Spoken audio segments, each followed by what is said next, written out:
ॐ शङ्करं शङ्कराचार्यं केशवं बादरायणं सूत्रभाष्यकृतौ वन्दे भगवन्तौ पुनः पुनः। ईश्वरं गुरुरात्मेति मूर्तिभेदविभागिने व्योमवद्व्याप्तदेहाय दक्षिणामूर्तये नमः। सभी को नमस्कार।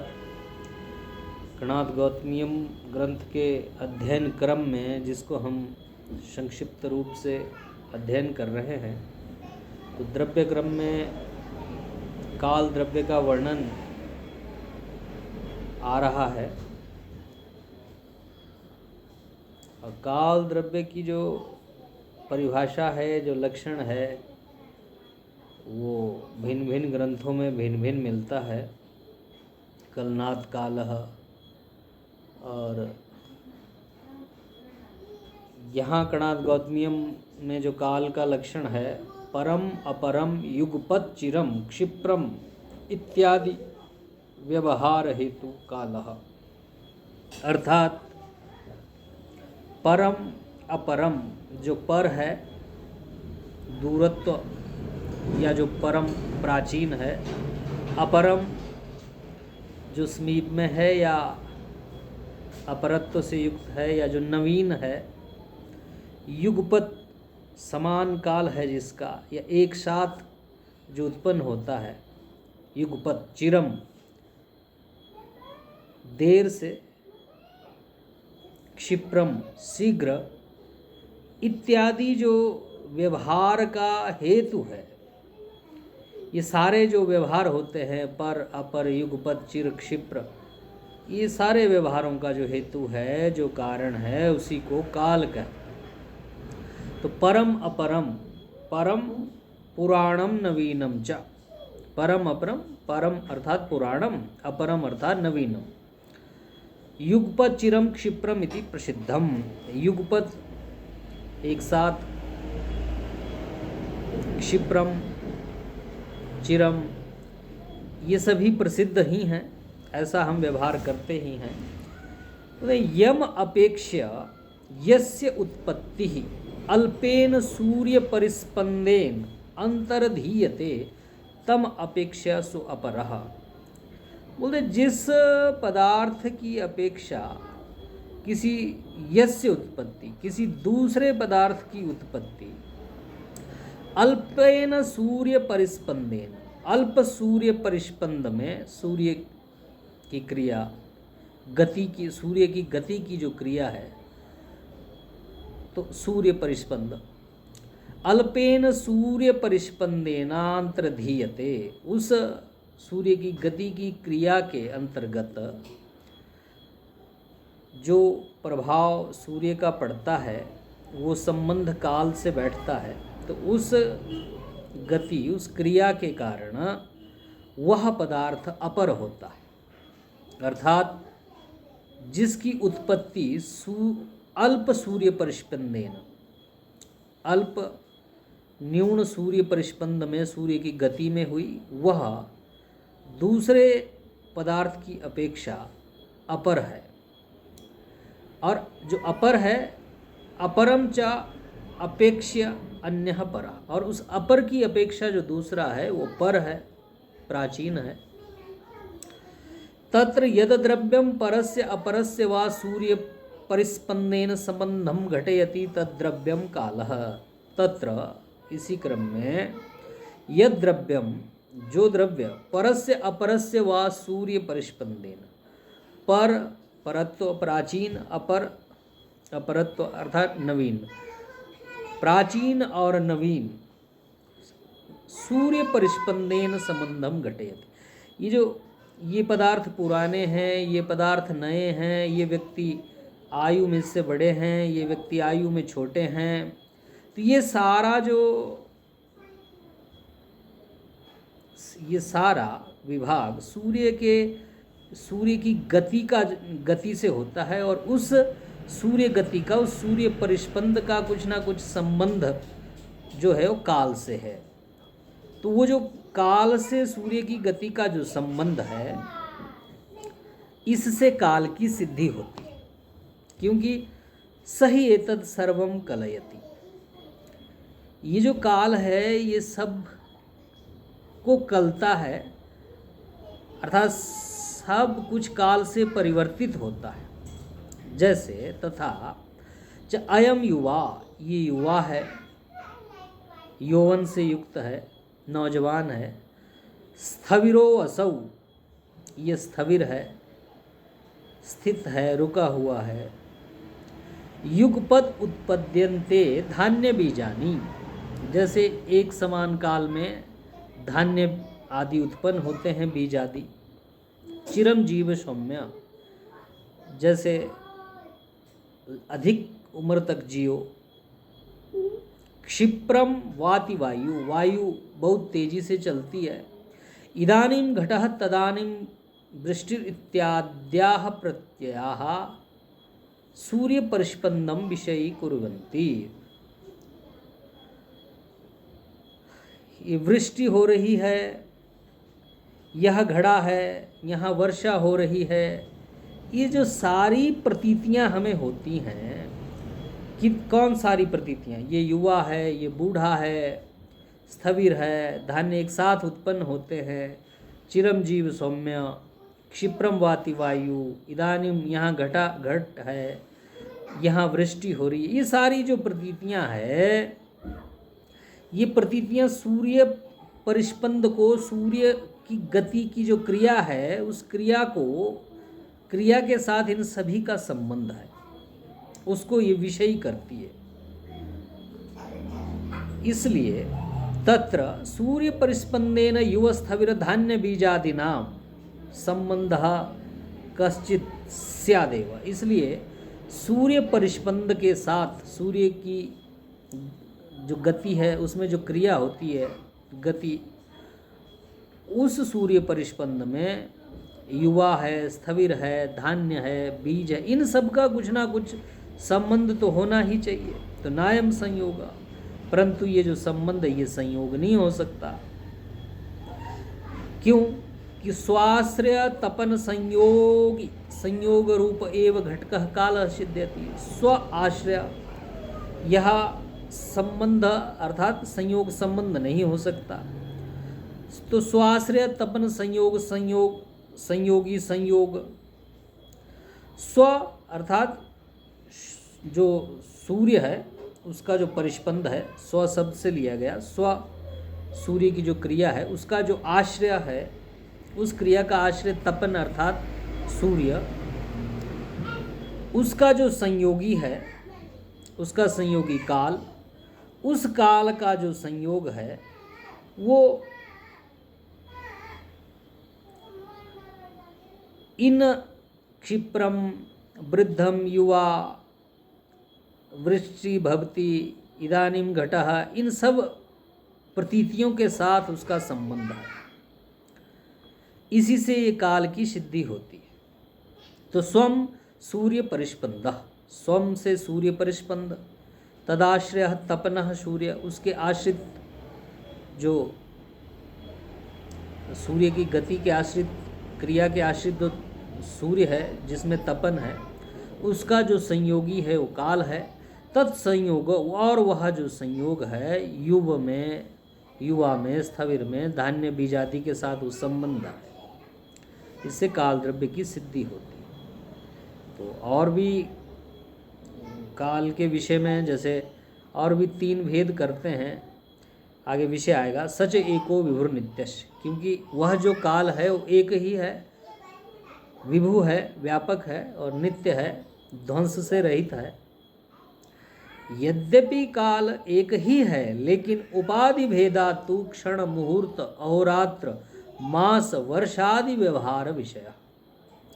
लेकिन उपाधि के भेद से हम उसको 3 में बांट देते हैं, भूतकाल, वर्तमान काल, भविष्यत काल। अतीत समय भूतकाल, विद्यमान जैसे स पुस्तकम अपठत या सह पठती वर्तमान काल, स पठिष्यति भविष्यत काल। इस तरह से हम 3 कालों में भी बांट देते हैं, और फिर और भी सूक्ष्म कालों में बांटते हैं, जैसे मुहूर्त, अहोरात्र दिन रात, मास महीना, वर्ष आदि। वर्ष, शताब्दी, सहस्त्राब्दी, युग, महायुग, मनवंतर या कल्प आदि के भेद से फिर काल हो जाता है। ये सारा व्यवहार का विषय होता है। प्रथम क्षणे सूर्य परिस्पंद जन्य विभाग प्राग भावावच्छिन्नम कर्मेव उपाधि। तो प्रथम क्षण में जो उपाधि है, सूर्य परिस्पंद से जो उत्पन्न विभाग का प्राग भाव से जो अवच्छिन्न कर्म अर्थात जो क्रिया है, इसी तरह उत्तर क्षणों में भी जो उपाधि की कल्पना की जाती है, वो मुहूर्त दिन आदि ये सारा व्यवहार उसी में होता है, उसी परंपरा से चलता है। और जो काल है, एवं उत्तर अत्रापि कल्प्यताम मुहूर्त आदि व्यवहारश्च तत्क्षण कूटैरेव सर्वत्र अनित्येषु इदानीं जातः तदानीं जाता इति व्यवहार दर्शनात्। सभी जो संसार में नित्य पदार्थ हैं, उनमें ये अब पैदा हुआ, ये बाद में पैदा हुआ, पहले पैदा हुआ, ये व्यवहार सब जगह देखा जाता है। ये सर्वेषाम अपि उत्पत्ति मतामयम साधारणो हेतु। ये सारे ही पदार्थों में ऐसा व्यवहार होता है कि ये अब उत्पन्न हुआ, ये तब उत्पन्न हुआ, ये नवीन है, ये चिर है, ये क्षिप्र है, परत्व अपरत्व आदि व्यवहार देखा जाता है। तो इसका सूर्य परिस्पंद का सीधा संयोग काल से है और काल का प्रभाव सब पे पड़ता है। काल से ही हम हर चीज़ को परिवर्तित कर देता है। कभी जो शरीर शिशु था वो युवा हो गया, युवा था वो वृद्ध हो गया, ये क्रम एक चलता रहता है। ये वस्तुएं पुरानी हो गई, अब नई नई वस्तुएं आ गई। तो ये सूर्य परिस्पंद जो है, उसका जो संबंध है वो जिससे है, वो काल से है। तो काल सब वस्तुओं को परिवर्तित करता है। ये साधारण एक हेतु काल का है। अब इसके बाद क्रम प्राप्त द्रव्यों में काल के बाद दिक् है। दिक् अर्थात दिशा। दूरांतिकादि व्यवहार हेतु दिक् जो लक्षण करते हैं, कहीं प्राच्यादि व्यवहार हेतु दिक्।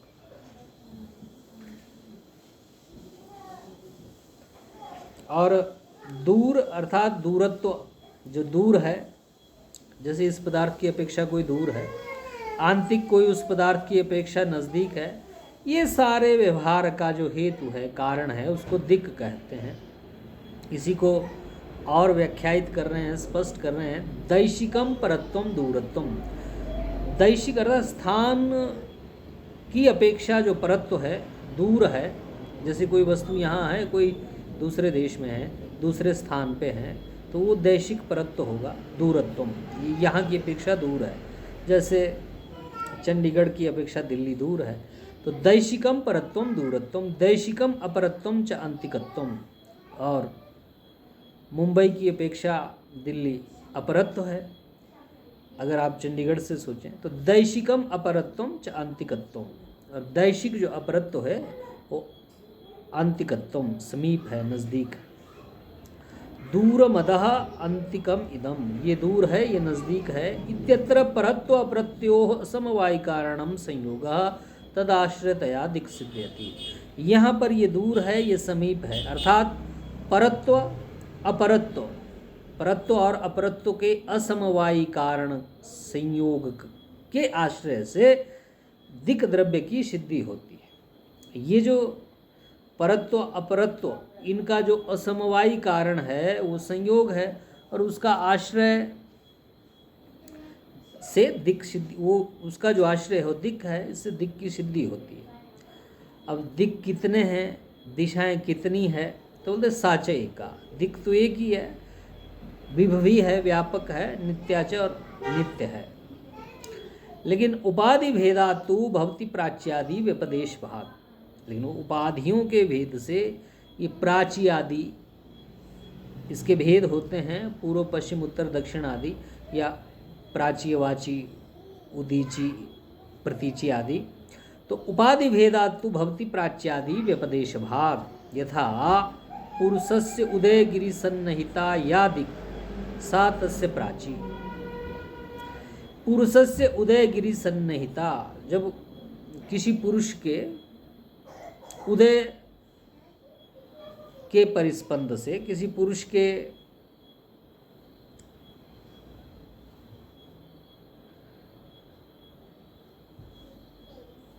किसी पुरुष की दृष्टि से, किसी पुरुष के लिए उदयगिरी पर्वत के समीप जो दिक् है सा तस्य प्राची, अर्थात उदयगिरी की तरफ जब मुख करता है तो वहाँ से जो सूर्य उदित होते हैं उदयगिरी सन्निहिता, वहाँ पर जो दिक् है वो प्राची है। क्यों? प्राग अस्याम सविता अंचती थी, क्योंकि इसके सामने से ही, उस पुरुष का मुख जब उदयगिरी की तरफ है तो उसके सामने से ही सविता अंचती थी, सविता उदय होते हैं सूर्य। तस्य उदयगिरी व्यवहिता प्रतीचि प्रतीपम अंचति सविता अस्यामिति, और उसी उदयगिरी के व्यवहित प्रतीचि है, पीछे मुख की तरफ जो दिशा है वो प्राची है, और जो प्रतीचि उसके ठीक विपरीत पीछे को है। उदयगिरी के दूसरी तरफ जो ठीक पिछली तरफ जो दिशा है वो फिर प्रतीचि है, क्योंकि प्रतीपम मंचति सविता अस्यामिति, उदयगिरी से उठते हुए सविता वहाँ अस्त हो जाते हैं। सुमेरुगिरी सन्निहिता तस्य उदीची, और सुमेरुगिरी के समक्ष जो दिशा है वो उदीची है। ऊर्ध्वम अंचति सविता अस्यामिति, क्योंकि इस दिशा में सूर्य ऊर्ध्वम ऊपर चले जाते हैं, अर्थात सुमेरु पर्वत की तरफ चले जाते हैं, उसके समीप सन्निहिता जो दिशा है उसी को उदीची कहते हैं। सुमेरु व्यवहिता च तस्य अवाची अवाग अंचति सविता अस्यामिति, और सुमेरु के विपरीत जो दिशा है उसी को अवाची दिशा कहते हैं। अवाग अंचति सविता अस्यामिति। तो दिक् द्रव्य एक है, लेकिन उपाधि भेद से प्राची, प्रतीची, उदीची, अवाची ऐसा इसके भेद करते हैं। फिर उपाधि भेद से और भी 8 भेद कर देते हैं, फिर और 10 भी कर देते हैं, ईशान्य, नैऋत्य आदि। तो इस तरह से 10 दिक् भी बोलते हैं, 10 दिक्पाल। अन्य दर्शनों में 10 दिक्पाल उन दिशाओं के देवता माने जाते हैं, या 10 दिक्पाल का संबंध श्रोत्रेंद्रिय से भी मानते हैं। तो इस तरह से ये भिन्न दर्शनों में है, लेकिन जो कणाद गौतमीयम में लक्षण है वो दूरांतिकादि व्यवहार हेतुर दिक् ऐसा लक्षण किया गया है। तो इस तरह से जो 9 द्रव्य हैं उनमें से पृथ्वी, जल, तेज, वायु, आकाश, काल, दिशा, यहाँ तक हमने अध्ययन कर लिया। इसके बाद जो 2 द्रव्य शेष बचते हैं, आत्मद्रव्य और मनस, आगे इसका आत्मद्रव्य आ रहा है, अब इसका पाठ आगे से करेंगे।